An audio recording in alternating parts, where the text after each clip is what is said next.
The iPhone 16 Pro gets a bigger display and the 5x tetra prism zoom from the Max without a price hike.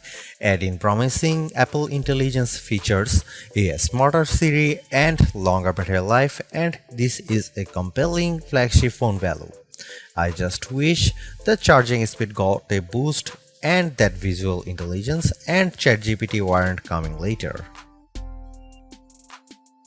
Between the iPhone 16 Pro and 16 Pro Max, the latter seems like a bigger deal because of its enormous 6.9-inch screen, but I am telling you, the iPhone 16 Pro should not be overlooked.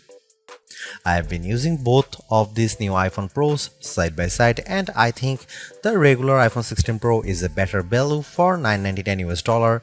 You get a bigger display than last year, the most powerful 5x zoom that used to be a Pro Max exclusive, and an impressive battery life boost based on our testing. Otherwise, the iPhone 16 Pro has all the same goodies as the Pro Max, including the powerful A18 Pro chip, upgraded 48MP ultra-wide camera, and impressive video features like 4K 120fps slow-mo videos and audio mix for zapping background noise. Apple Intelligence features like writing tools and the new Siri are promising based on early testing of the iOS 18.1 developer beta, but that won't officially arrive until October. As you will see in my iPhone 16 Pro review, this is ounce for ounce one of the best phones you can buy and the best iPhone for power users on a budget, even if there's not a truly wow feature yet for Apple Intelligence yet. The iPhone 16 Pro goes on sale September 20 and starts at $999 US for 128GB of storage. It's worth noting that the iPhone 16 Pro Max features 256GB of capacity in its base model. The good news is that you can get 256GB of storage for $100 less than the iPhone 16 Pro Max, and you get the same max storage option of 1TB for those willing to really splurge. The iPhone 16 Pro is still a compact phone, but there is a trade-off with getting a larger display. It's now more of a mid-size phone now as opposed to a small phone as the size and weight have grown. This handset measures 5.89 by 2.81 by 0.32 inches and weighs 7.03 ounces, compared to 5.77 by 2.78 by 0.32 inches and 6.6 ounces for the iPhone 15 Pro. So the new iPhone is taller and wider and just as thin, but there's some more heft to it. The good news is that the iPhone 16 Pro is still easy to use with one hand as Apple made the bezels thinner. The design should be more durable too, as Apple claims that the ceramic shield display is 50% tougher. Plus, the band is still made of titanium, which is more durable than aluminum. The iPhone 16 Pro colors aren't very flashy compared to the regular iPhone 16. There's white titanium, black titanium, natural titanium, and the new desert titanium, which is like a soft rose gold. I prefer the desert hue because it looks new. Don't expect much new from the iPhone 16 display. The only real news beyond the size increase to 6.3 inches for this OLED screen is that it can get dimmer. The minimum is now just 1 nit. I put the two phones side by side in a dark room and I noticed the difference immediately.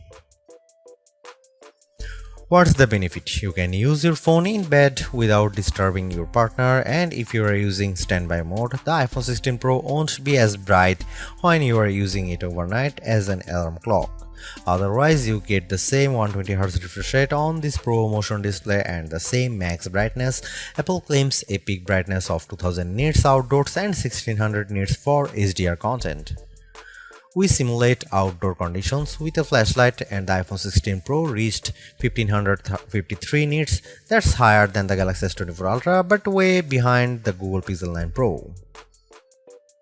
Apple has added a new button to the iPhone 16 Pro, but it's not technically a button. The camera control is a recessed capacitive switch that provides haptic feedback. Press once to launch right into the camera and press again to snap a photo. It's simple and works well in landscape and portrait mode. I found it easy to launch straight into the camera, and I like that you can press and hold the camera control to record a video. Though, if you take your finger off the button, the video stops. I wish you could customize that.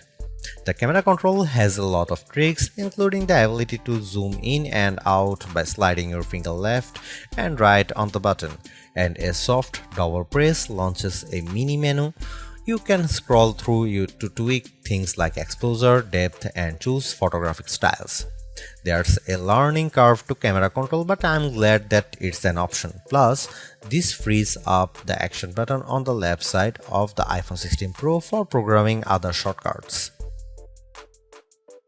The iPhone 16 Pro has a few key upgrades that I appreciated during my testing. There's a sharper 48 megapixel ultra-wide camera, a faster 48 megapixel main fusion camera with zero shutter lag, and the 5x tetra prism zoom borrowed from the Pro Max series. In addition, photographic styles are integrated directly into the Camera and Photos app, so you can change skin undertones and the mood effect of your photo on the fly. Plus, you can tweak it after the fact. To test the iPhone 16 Pro's faster performance, I had my son take a photo of me shooting a jump shot side by side with the iPhone 15 Pro, and the result is brighter and more detailed image. How does the iPhone 16 Pro compare to the best camera phones? I shot a number of pictures using the iPhone 16 Pro alongside the Samsung Galaxy S24 Ultra and the Google Pixel 9 Pro XL to find out. I put the ultra-wide camera to the test on the iPhone 16 Pro with this shot of a beach and apple comes out on top. The colors are more natural through the iPhone versus the Galaxy S24 Ultra, and Samsung's peak looks distorted on the right side by the flowers. Here are some camera samples of iPhone 16 Pro.